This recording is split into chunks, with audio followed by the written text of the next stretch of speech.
Bonsoir. L'endométriose est une maladie complexe qui touche une femme sur 10. Une maladie longtemps ignorée qui peut provoquer d'importantes douleurs chroniques et invalidantes. Elle est aussi parfois responsable d'infertilité. On en parle avec notre invité qui a mis en place un hôpital de jour pour une prise en charge globale de ces patientes qui sont encore trop souvent délaissées. Mais avant cela, écoutons ce témoignage, celui d'une jeune femme de 26 ans dont on a diagnostiqué il y a quelques mois une endométriose dans l'un des centres spécialisés près de Grenoble. C'est des douleurs qui sont au quotidien et en fait on se rend compte qu'à l'usure c'est pas vivable en fait. Ça va, ça s'est bien passé jusqu'à présent ce matin? Le diagnostic est tombé il y a quelques mois. À 26 ans, Juliana mène un combat contre l'endométriose. Ce qui m'a beaucoup marqué, où je me suis dit ça c'est vraiment horrible, c'est que je voulais aller vomir de douleur.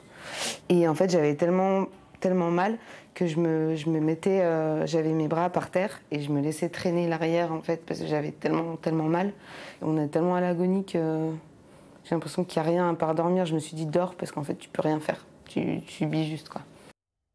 Voilà, ne plus laisser seules ces femmes avec leurs souffrances. Docteur Jean-Valère Desfarges, bonsoir. Bonsoir. Alors vous êtes gynécologue obstétricien et vous avez mis en place il y a quelques mois le premier hôpital de jour en Auvergne pour prendre en charge les femmes qui souffrent d'endométriose. On a envie de dire enfin, car beaucoup de ces femmes sont encore en errance médicale. Comment ça se fait qu'on a mis autant de temps justement à peut-être prendre une prise en charge globale avec cet hôpital de jour? Alors, l'hôpital de jour, c'est une innovation de notre établissement, mais qui s'inscrit dans un projet beaucoup plus global de prise en charge de l'endométriose et qui rentre dans tout ce qu'a mis en place nos pouvoirs publics, à savoir définir l'endométriose comme une grande cause de santé publique depuis quelques années, avec la mise en place d'un réseau régional au niveau de la région Auvergne-Rhône-Alpes qui s'appelle Andora et qui regroupe tous les praticiens et professionnels de santé autour de la prise en charge de l'endométriose. Donc notre établissement fait partie des 2 centres experts référencés au sein de la région Auvergne avec le CHU pour la prise en charge de l'endométriose et l'hôpital de jour n'est qu'une partie de tout ce qu'on peut faire pour ces patientes. L'hôpital de jour, en fait, c'est la mise en place sur une demi-journée d'un accompagnement des patientes pour réaliser un diagnostic et définir une stratégie thérapeutique de cette pathologie qui est souvent complexe. Un accompagnement, on va en parler en détail, mais avant cela, il faut dire que c'est une maladie complexe. Pour que l'on comprenne bien, expliquez-nous ce qu'est l'endométriose. Alors l'endométriose, comme vous l'avez rappelé, d'abord c'est très fréquent. Ça touche une femme sur 10, donc en France, environ 2 à 2,5 millions de femmes en âge de procréer, parce que ça touche des femmes essentiellement jeunes, âgées entre 20 et 45 ans. Cette pathologie, en fait, est une pathologie bénigne, chronique, qui correspond au développement de la muqueuse endométriale. L'endomètre, c'est la muqueuse qui tapisse l'intérieur de l'utérus. Ce qu'on voit là sur votre schéma, qui est un petit peu marron à l'intérieur de l'utérus. Cette muqueuse est normalement présente dans l'utérus et correspond en fait au flux menstruel qui sort tous les mois lorsque les femmes ne sont pas enceintes. Le problème de cette muqueuse, c'est qu'elle va se développer à l'extérieur de l'utérus sur les tissus séreux qui entourent l'utérus et la cavité abdominale. Et on va retrouver donc ces cellules au niveau, par exemple, des ovaires, au niveau des trompes, ou parfois sur des organes de voisinage comme l'intestin, le gros intestin ou la vessie. Et les douleurs ont lieu donc en période de règles, c'est ça? Essentiellement en période de règles, c'est vrai.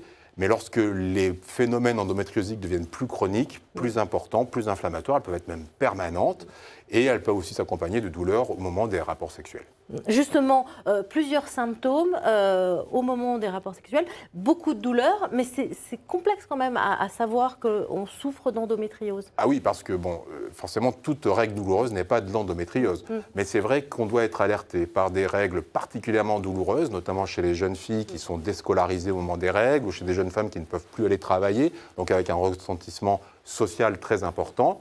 Lorsque les antalgiques classiques utilisés au moment des douleurs de règles ne sont pas suffisants, là, effectivement, le diagnostic d'endométriose peut commencer à être évoqué. C'est ça, ce ne sont pas des petites douleurs, hein? Non, alors, il peut y avoir des endométrioses peu symptomatiques, mais ce n'est pas celles-là qui sont les plus problématiques, c'est vraiment les grosses endométrioses qui, effectivement, vont être amenées à avoir des répercussions psychosociales très importantes. On avance dans ce domaine, les innovations technologiques permettent de mieux détecter déjà ces lésions endométrioses, notamment avec l'IRM. Oui, on a fait beaucoup de progrès en termes d'accès à l'imagerie et même d'imagerie en elle-même. Maintenant, l'IRM est effectivement l'examen le plus communément admis comme étant l'examen de référence dans le diagnostic de l'endométriose. L'IRM apporte un diagnostic très précis et surtout on a un accès maintenant beaucoup plus facile à ce type d'examen qui était à l'époque, enfin il y a encore quelques années, très restreint. Là maintenant, la démocratisation de ce type d'appareil fait qu'on peut facilement y accéder. Encore faut-il être orienté de façon convenable. Justement, cet hôpital de jour, simplement, rapidement, ça va consister en quoi ? La patiente arrive le matin, prise en charge par notre infirmière référente, qui va l'orienter tout au long de sa demi-journée dans un cheminement. Donc, initialement, la plupart du temps, on réalise des examens complémentaires, donc essentiellement l'IRM, mais aussi parfois des échographies complémentaires qui nous permettent de diagnostiquer ou de confirmer le diagnostic d'endométriose. Puis, elle va rencontrer des praticiens spécialisés dans la prise en charge de l'endométriose, des nutritionnistes, des psychologues, mais aussi bien sûr des médecins, gynécologues spécialisés dans la procréation médicalement assistée, parce qu'on n'a pas évoqué, mais un des problèmes de l'endométriose, et non le moindre, c'est l'infertilité. Et aussi un praticien spécialisé dans la prise en charge de la douleur liée à l'endométriose, voire de la chirurgie si elle est envisagée. Justement, on ne va plus directement vers la chirurgie aujourd'hui parce qu'elle est très complexe. On va voir quelques images d'ailleurs parce qu'on utilise des robots. C'est ça, il y a d'autres solutions aujourd'hui moins invasives. Alors, aujourd'hui comme hier, en fait, il faut savoir que la chirurgie dans le cadre de l'endométriose est un peu le dernier outil qu'on va avoir lorsqu'on n'arrive pas à traiter les patients. Le traitement d'endométriose est avant tout quand même, et heureusement, médical. On a à notre service beaucoup de médicaments, et notamment hormonaux, qui permettent, comme la pilule tout simplement, qui permettent de soulager les patientes dans la grande majorité des cas. Et c'est vraiment lorsqu'on a des endométrioses hyper résistantes aux différents traitements hormonaux, antalgiques, on va aller s'orienter vers l'endométriose ou parfois dans certains cas d'infertilité aussi pour améliorer la fertilité des patientes.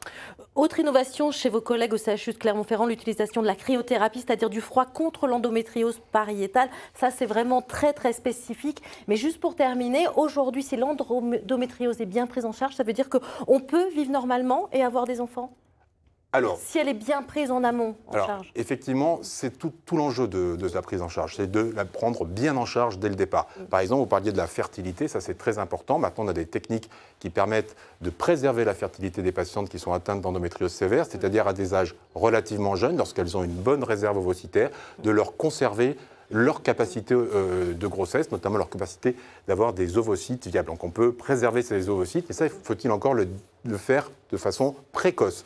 Et ça, c'est très important de ne pas errer dans les cheminements médicaux hasardeux. D'où l'hôpital de jour. D'où l'hôpital de jour. Oui. Justement, pour cette prise en charge avec des spécialistes, donc il y a une entrée particulière, on prend rendez-vous. Alors, avant de rentrer dans le parcours hôpital de jour, il faut déjà avoir une consultation auprès d'un gynécologue obstétricien au sein de notre établissement et prendre rendez-vous. Et lui va vous orienter et va vous guider vers cette prise en charge. Merci beaucoup, docteur Desfarges. Merci. Et le numéro de l'hôpital de jour pour un diagnostic et une prise en charge de l'endométriose à la Châtaigneraie, 04 73 40 81 41. Vous pouvez poursuivre ces échanges également sur nos réseaux sociaux et notre adresse mail. Et puis n'oubliez pas, tous les matins du lundi au jeudi à 6h50 sur France Bleu Pays d'Auvergne, vous retrouvez l'info en plus. En attendant, restez avec nous, l'information continue dans ici 19-20 avec ce qu'il faut retenir de l'actualité.